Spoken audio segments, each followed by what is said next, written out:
Une rumeur qui prend de l'ampleur, Nico Williams dans le viseur de Florentino Pérez. Le Real Madrid, jamais à court de surprises lors des périodes de transfert, serait prêt à frapper un nouveau coup d'éclat sur le marché espagnol. Selon les dernières révélations du journal Marca, le club madrilène souhaite lever la clause de résiliation de Nico Williams, ailier de l'Athletic Club de Bilbao, pour un montant évalué à 58 millions d'euros.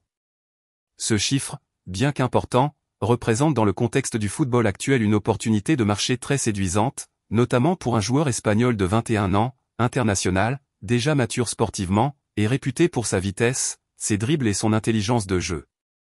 Mais ce qui rend la nouvelle encore plus saisissante, c'est la volonté du Real de conclure cette opération avant la Coupe du Monde des clubs, un tournoi majeur qui servira de première grande scène à la nouvelle ère menée par Xavi Alonso sur le banc merengue. Le casse-tête tactique.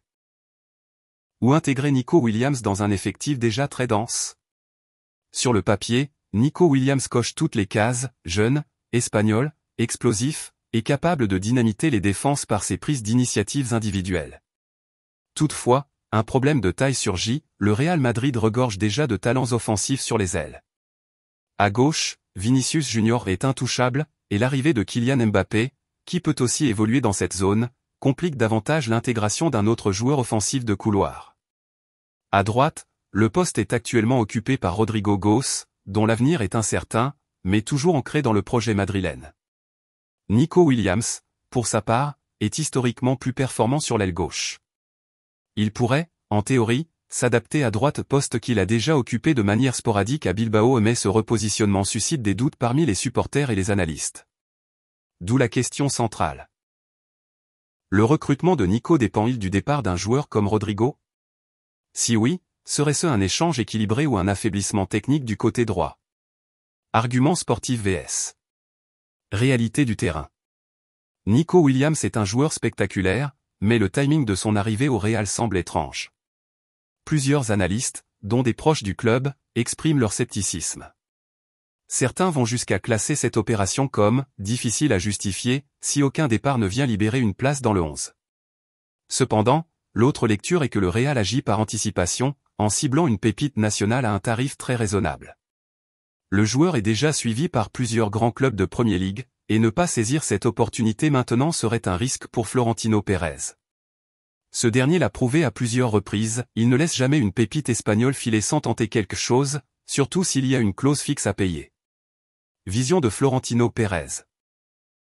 Anticiper le départ potentiel de Vinicius ou Rodrigo?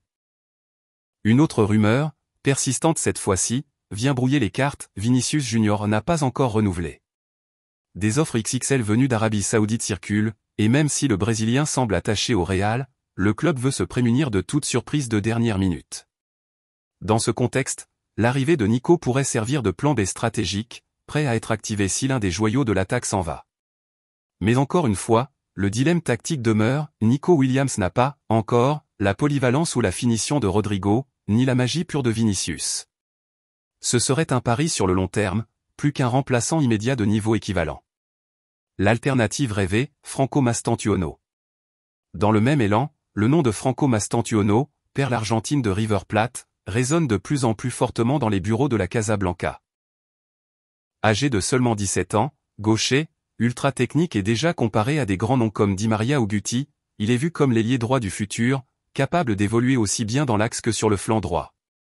Mastantuono représente un profil totalement différent de Nico, plus jeune, plus malléable tactiquement, et surtout évoluant à un poste plus stratégique pour le Real actuel, l'aile droite. Selon plusieurs insiders madrilènes, le Real aurait déjà un accord verbal pour le faire venir dès qu'il aura 18 ans, probablement en janvier 2026. Dans cette optique, le dossier Nico Williams devient moins urgent, voire redondant. Pourquoi engager un joueur de haut niveau, à un poste déjà bouché, alors qu'une pépite parfaitement complémentaire est sur le point de débarquer? Verre à moitié plein ou bombe inutile? En résumé, le dossier Nico Williams illustre à la perfection la complexité du Real Madrid version 2025, riche en talent, mais devant composer avec des équilibres fragiles. D'un côté, l'opportunité de recruter un joueur jeune, explosif, avec une faible clause. De l'autre, le risque de déséquilibrer un secteur déjà ultra concurrentiel, où chaque joueur joue pour sa survie tactique. En parallèle, d'autres noms comme Florian Wirtz, Enzo Fernandez, ou Lamine Yamal, plus lointainement, sont évoqués. Ces profils, plus centraux ou créateurs, pourraient mieux compléter les besoins offensifs actuels du Real, notamment en cas de départ de Luka Modric ou Toni Kroos.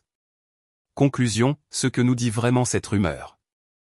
La rumeur Nico Williams révèle une volonté claire du Real Madrid, garder l'initiative sur le marché des jeunes talents espagnols, même lorsque cela semble superflu.